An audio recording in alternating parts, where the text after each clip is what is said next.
We always enjoy when we have an opportunity to speak to Bruce Wechtenheiser, Johnstown Spider-Man, here with us. 2023 is a new year, and hey, Bruce, 2022 was a great year for you. As always, great to have you with us today. Oh, thanks, Bo. It's always great to be with you. And yes, 2022 was one of those years where I say I'm living my blessed Spidey life. I'm telling you, I wish that I would have kept that mic on before we started talking officially here now, because there's some great conversation before we start this interview. But one thing that I would like to talk to you about is how making those presentations, having this whole story that you have. Some people know about this story within the Johnstown region, and then to be able to talk to you over the course of the last 18 months or so about this has been great to spread the word. But you getting to spread this not only through Johnstown region, going well beyond that too. That's fantastic. This is a dream come true, or actually probably something you never really dreamed about, but it just happened, right? Yeah, I didn't really think up the idea, Bo, of taking my stories on the road, so to speak, and going to the conventions and doing my visual presentations there and storytelling. But it started in late May, and I've gone to 12 conventions, which is amazing to me in that short span of time, those 6 months. But it's been awesome to take my stories to those audiences, and sometimes they're Spider-Man fans in the audience, and sometimes they're just there to support Spider-Man fans. But everybody seems to connect to my emotional stories, the funny parts, the emotional parts. I can see laughs, I can see some tears, and I'm getting some good feedback from going around. But it's just been a blessing to me to take those stories on the road, and it really brings me a lot of joy and satisfaction to tell my stories of connecting and collecting with the Spider-Man character for over 55 years. That's awesome. And I'm sure, Bruce, that now that you're making more of these presentations and you've been going to some prominent ones, this has really given you some street cred. This has given you something to put on your resume to try to go to the next one, that become a little more prominent, I'm sure. Yeah, everyone builds up my resume, of course, and I'm not in it to become famous or to gain any kind of popularity, but it does help out when I make applications to conventions that I've done some big ones, and even the small ones. It seems like the audiences are even bigger at the small ones because there's not much going on, and so all my audiences have been great. The opportunities have been great, and I'm just going to keep on applying and trying to get places as often as I can. I've never attended one of these conventions, but what I see, how I perceive this is that you are in a room, a convention center, a building with a lot of people that obviously have similar interest. And it's not just Spider-Man, but it could be any kind of superhero, any kind of comic book identity also. So perhaps some of the people that you talk to aren't necessarily Spider-Man fans, but have something that they can identify with you about, right? Yes, that's the way that it usually goes, Bo. And some of the bigger ones are even just pop culture. Sometimes it might not even be comic book related. There's a lot of celebrities from movies and TV, and even voice actors of cartoons that go as celebrity guests. But yes, when I speak to the people, like I said earlier, the audiences seem to be able to relate to something in my story, whether it's the passion that I have for the character and the collecting, or the emotional parts of my collecting, including my family and my mother supporting my habits over the years. But there's something for everybody, and I try to make my presentations even better all the time. I adapt them. I make some edits to it so that I can have something for a general audience to enjoy, not only just the Spider-Man fans. You're listening to the voice of Bruce Wechtenheiser, who is Johnstown Spider-Man, also mild-mannered teacher in the Westmont Hilltop School District too. And of course, Bruce, I am certain that some of those special moments that you must have are probably beyond the conversations that you have during these presentations. They could be conversations afterward. They could be somebody approaching you as you're having dinner, somebody that's talking to you as you're walking in town, that say, hey man, let me tell you my own personal story. That has to be really special. It really is. And I do have a chance at the end of my presentations to let people see some of my rare memorabilia that I bring with me, and they can talk about their experiences and share with me what they've done in their collecting lives or what they've related to. And even at one show, they had me help out to judge a cosplay contest. and we only had so many awards to give out. And as a judge, it was hard to make a choice sometimes. And there was a young boy that was dressed up as Spider-Man, and he was going to end up out of the running for the prizes. So I had a table set up where I had merchandise that I was also selling at the convention. So I said, this guy, this boy, he deserves a prize. We're going to announce him as getting the special Spider-Man prize. He's going to come back to my table and get a Spider-Man gift from Johnstown Spider-Man. So it was just a pleasure to be able to do that. Awesome. And the boy, was very excited and lit up over that. And I was glad that I was there, that I could do that for that young boy. Yeah. Oh, how great is that? Bruce, I can't assume, and I say this all the time, that you're here. So I'm going to say it again. Forgive me. But I can't assume that people listening to our conversation right now have heard previous ones. In a nutshell, the whole story of the attraction, of how this became an important part of your life. Could you help us out with that? I sure can, and it's asked of me many times, so I love telling this short story, but just like any other superhero, they have a good origin story. And mine started in around 1967 or 68 when the first Spider-Man cartoon was on the air, on television. And it had the cool theme song that everybody still loves, and it's still the best theme song of all time. But my brother or my sister or someone called me over to the TV, and I watched the cartoon, and I fell in love with the character. And as I got to know more and more about the character, I fell even more in love because he was a young guy, a teenager that had problems and wasn't like a Superman, like a perfect superhero. So I really could relate to him. And I started to get comic books from my brother or my sister around the same time. And I wanted more of those comic books. So as I got more and more into the comic books, then I wanted to get more and more memorabilia, and I started getting toys, and it just clicked with me. And I could appreciate the stories of Spider-Man, his character, the things that he stood for. And it's continued for 55 years.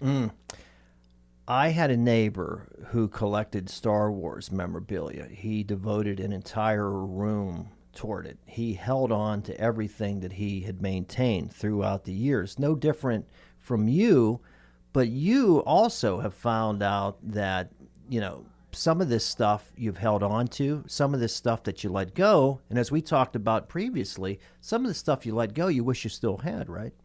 Well, some of it I do have regrets for selling, but there are some collectors who won't sell anything. Yeah. And the things that are most emotionally attached to me from my childhood especially, I won't let those go, of course. But over the years, if I've needed some money for some good causes for my family or for myself, I sold things.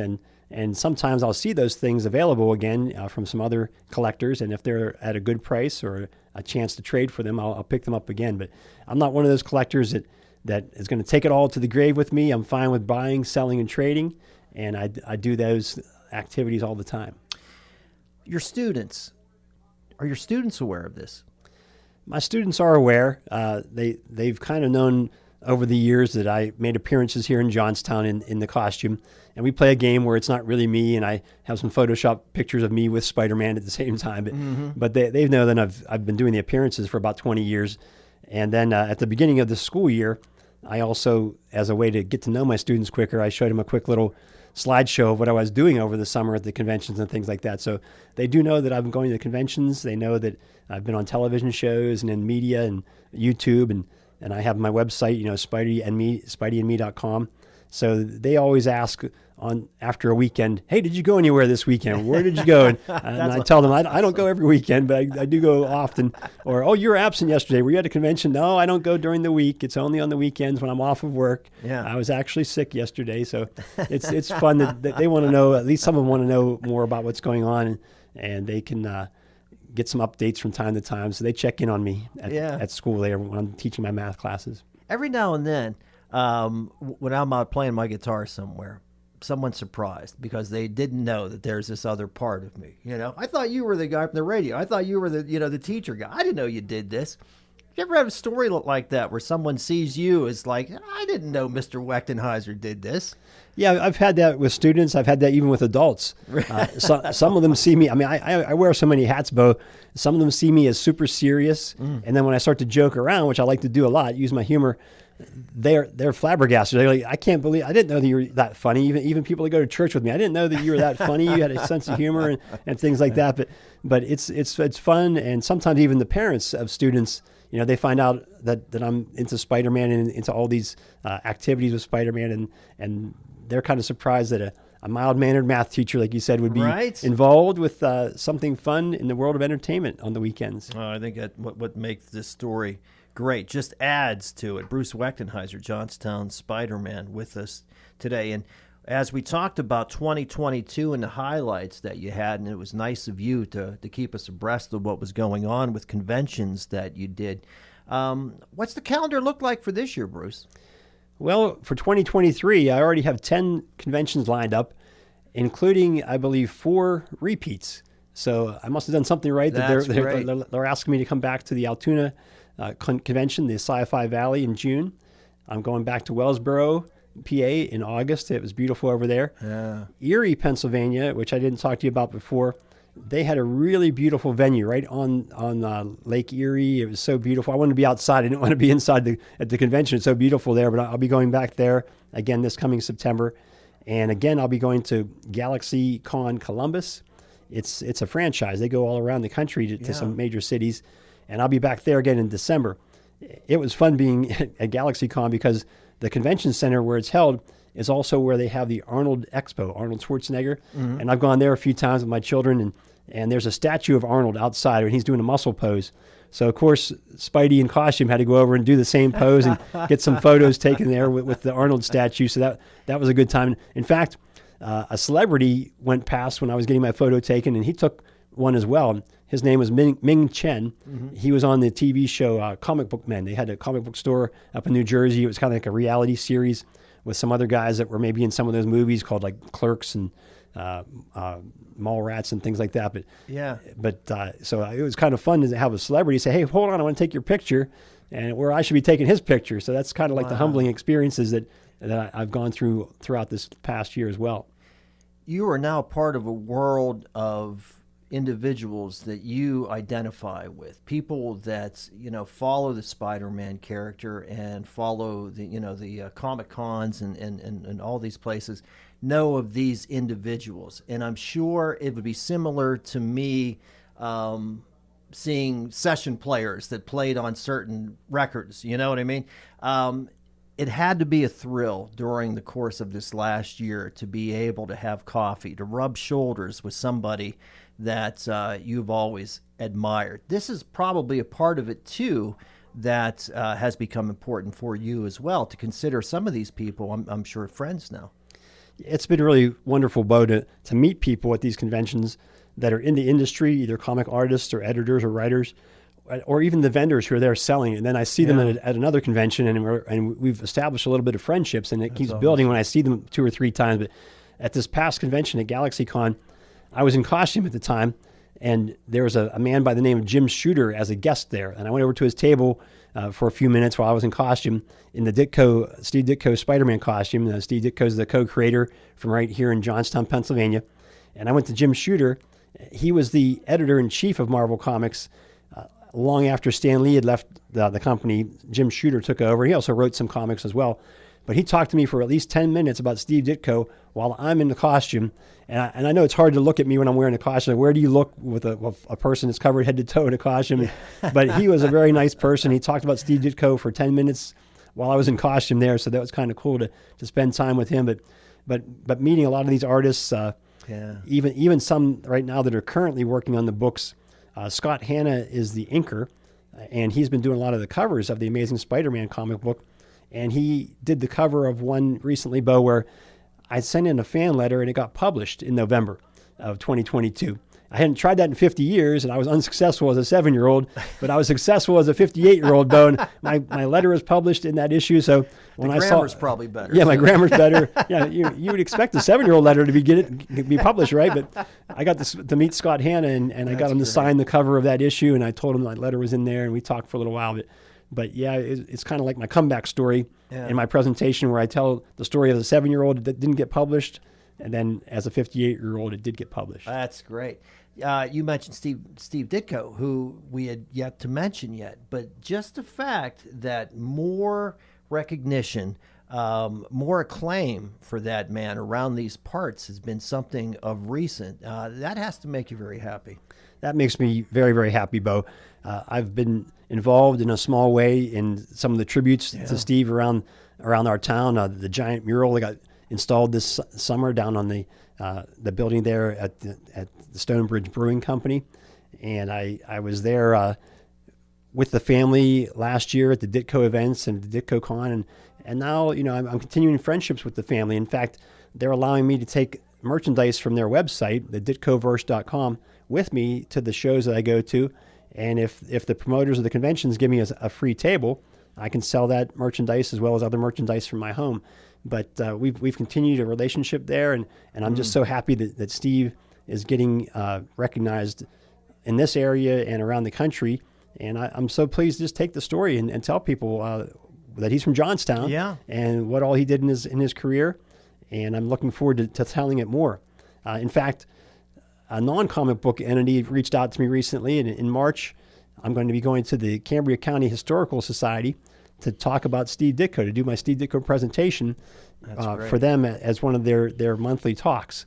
So that's kind of cool to me that a non-comic book entity like that would reach out to me, and that I'd be going to something that's more mainstream, where sometimes people go there to talk about what happened in our area relating to World War II or the Civil War. Right. And I'm going to be asked to talk about Steve Ditko and his connection to Johnstown. So that's just, I have to look through all my notes, Bo, on my computer and look on my website just to believe these things are really happening, because I wake up in the morning and I have to pinch myself, because I can't believe all these things have happened in 2022 and the things that are coming up in 2023. But I definitely want to be an ambassador for Steve Ditko as much as I can. That's really tremendous. And Steve Ditko, when Matt Lamb, who I'm sure a friend of yours, and I talked about this one time, about how that relationship between Steve Ditko and Stan Lee was a partnership that worked, because Stan Lee was just this big, larger-than-life character. Steve was not.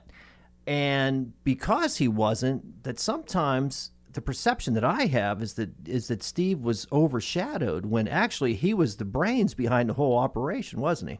Yeah, he really did the lion's share of the work, for sure, from what I understand and what I've been learning the last couple of years from the family and from Steve Ditko's own words. He wrote some essays about it later in life, and they're published for people to read. But yeah, pretty much, in fact, the last year or two of his 4-year run on Spider-Man before he left the book, from what I understand, Stan and Steve weren't really talking at the time. Really? And Steve would come up with all the ideas, write and draw the book, and write down dialogue suggestions on the side, take the pages into the office and give it to a middleman. And the middleman would take it into Stan Lee's office, and Stan would look it over, fill in the dialogue and the word balloons, and make any edit requests, and send it back out to Steve, or he would just accept it and publish the book. So yeah, I think it's becoming more well known that Steve Ditko and the other artists at the time on the other books did the lion's share. And I love Stan Lee. I'll never vilify him. Together they created magic, because he was a great promoter. Yeah. He did all kind of good stuff. He wrote some fantastic dialogue in those word balloons, but he himself said, it's like I'm filling in crossword puzzles. They bring me the finished books and I just, fill in the word balloons, but it was magic how they all worked together. I'm just so happy to see that that man is getting his due. Again, talking about Steve Ditko and just how important it is, and to think that this guy right here in these very parts, something that we should all be proud of, not just Spider-Man fans. Oh, absolutely. And he had a 60-year career, Bo. Spider-Man and Doctor Strange, which was a character that he created on his own for Marvel Comics. Doctor Strange and Spider-Man were only 4 years out of a 60-year career. So he was very accomplished in those 60 years. He put out so much material. He must have been working at least 9 hours a day to pump out as much as he did. And when the Ditko family finally releases the book about him and as a man and his career, you're going to find out even more stories and see some more photos and things. And it's just been great to see, like you say, the publicity and the recognition of Steve Ditko in our area and around the world. I'm certainly eager for that book. I'm also eager for the Bruce Wechtenheiser book. Is that in the works? That's definitely still in the works, Bo. I'm writing some chapters from time to time, and my wife keeps saying, get that book done, and I really do want it to get done.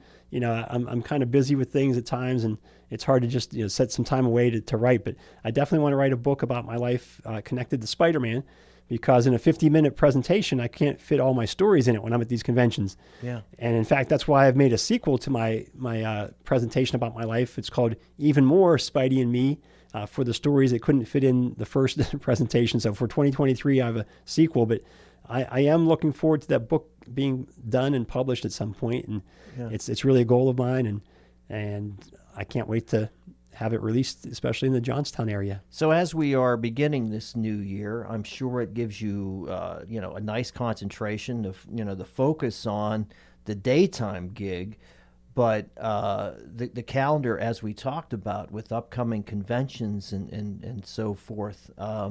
When does the real heavy period of the Johnstown Spider-Man activity start for you? Well, this past year, September was almost every weekend. About 5 weekends in a row I was going somewhere, but I'm being a little bit more selective this year, Bo, where I go and when I go. If the convention promoter can't give me like a free table to sell some merchandise to help pay for my gas and other activities, or if they can't give me a free hotel room, then I really don't need to go anymore, because I've gone so many times. I've got myself established. I've gotten a little bit out of my system, but I still want to go, but I want to be selective about where I go. But it seems like the months of January and February are a little bit light. Mm-hmm. And then it seems like June through November are usually the heavier times for the conventions. But like I said, I'm slowing down a little bit. I'm being more selective, but I'm still getting my stories out there. Is there a goal? Is there one big one, maybe across the country, or something that you really would love to do? Well, I'd love to go to the big Super Bowl of conventions. That's the San Diego Comic-Con. Yeah. And the second runner-up is the New York Comic-Con. It's the second biggest in the country. But I've applied to both of those the first year and didn't make the cut the first year. But I'd like to get there. It's hard, though, Bo. Like when I go to the bigger conventions, there's so many things going on at the same time that the audiences are smaller for the presentations. So if I went to a San Diego or to a New York, there's so many presentations and panels going on at the same time that it's hard to say, how many people would come. But it would just be nice to get there at some point. I'm not in any rush, but I'll still keep applying to San Diego, the big one, and New York, the second biggest, and see if it comes true someday. Johnstown Spider-Man Bruce Wechtenheiser joining us. A few more minutes with Bruce. Auction, Bruce, that I know something that you are involved with. Yeah, for sure. In December, there was a auction from a company called PBA Auction Gallery. Mm-hmm. It featured all the Spider-Man issues that Steve Ditko worked on, but they were all from his personal collection. He left them here in town with a relative, and they found them in recent years. And so this auction company sent them all out to be graded and slabbed, and each one individually was up for auction. So the person that was in charge of the auction contacted me, because he knows me from social media, and said, would you like to put some memorabilia in this auction, since there's going to be a lot of eyes on it, people wanting to get the personal Spider-Man comics from Steve's personal collection. So I put some items in there as well, and it was an honor to be in the same catalog with Steve Ditko's personal effects, basically, those comic books. And the catalog itself is kind of like a piece of history, because each auction item was described, and sometimes there would be a family member telling a story about something related to Steve Ditko. So I had about 35 items in the auction, and most of them sold, some of them didn't, and it was just an honor to be in that auction on December 8th. No doubt.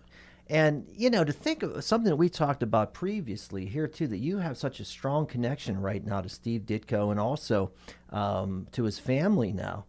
But you didn't realize that Steve Ditko, the guy that created all this, was from this region, too, right? I did not realize that, Bo. And some people assume that I did. Well, that's why you love Spider-Man, because you live in Steve Ditko's hometown. Well, I collected Spider-Man, and I was sold out. I was Spider-Man in my mind from the age of 5 to almost 30, and that's when I found out. Mm-hmm. I bought a trading card set in 1992. It was a 30th anniversary trading card set for Spider-Man, and on the back of the colorful cards, there'd be fun facts. And I flipped one over, and it said Steve Ditko was born in Johnstown, Pennsylvania. And you could almost pick me up off the floor. I'm thinking, why didn't anyone tell me? We don't talk about this. Even in Johnstown, even the biggest Spider-Man collector in Johnstown didn't know that Steve Ditko was from Johnstown. And there's still major collectors in town. When we had the event, 18 months ago downtown, I didn't know that Steve Ditko was from Johnstown. I didn't know that he created Spider-Man and he's from Johnstown. So I want to go and stand on the top of the mountains and just shout it out to the world as much as we can that that Steve Ditko is from Johnstown. And yes, I didn't even know it for 25 years. Now, I'll say it again. I'm so glad that finally he's getting his due, and well-deserved after so many years. Any closing thoughts? Is there anything, Bruce, that perhaps that we didn't touch on that you'd like to educate our audience about? Yeah, I just want to thank a crew from Pittsburgh that came up to interview me and do a TV show. They have a YouTube channel, TV show, and they also broadcast it on Armstrong Cable Channel 100.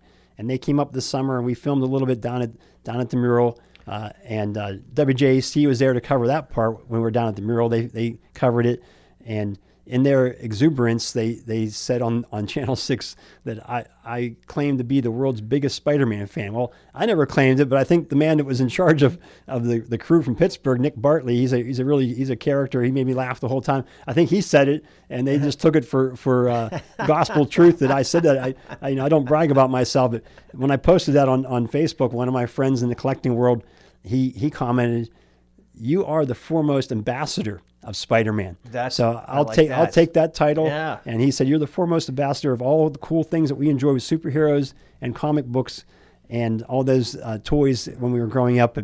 But the show was called Hunting Nostalgia, and you can find it on YouTube. You can find it linked to my media page on spideyandme.com. That's my website. But Nick Bartley did a really awesome job, and he's so into collecting, and he was just a joy to be with, and he enjoyed my smile. He commented that that's what it's all about to him for collecting, that someone has a passion and a love for what they're doing. But it was just cool to see myself and Johnstown being represented on that television show called Hunting Nostalgia. What was that title again, Bruce? Title? What's that? The title he gave you? Oh, the title that my friend gave me? Yeah. The foremost ambassador of Spider-Man. Hey, ladies and gentlemen, the foremost ambassador of Spider-Man, Bruce Wechtenheiser, Johnstown Spider-Man. Also, always enjoy spending time with you, Bruce, and we look forward to what you have upcoming within a year. Please keep us posted on all the upcoming events, and certainly look forward to it. Just love the story you share. Well, Bo, I've enjoyed all the times with you, and I thank you for having me on your show so many times, and the community thanks you because you're a well-known and well-loved person in the community as well. Well, thank you, Bruce.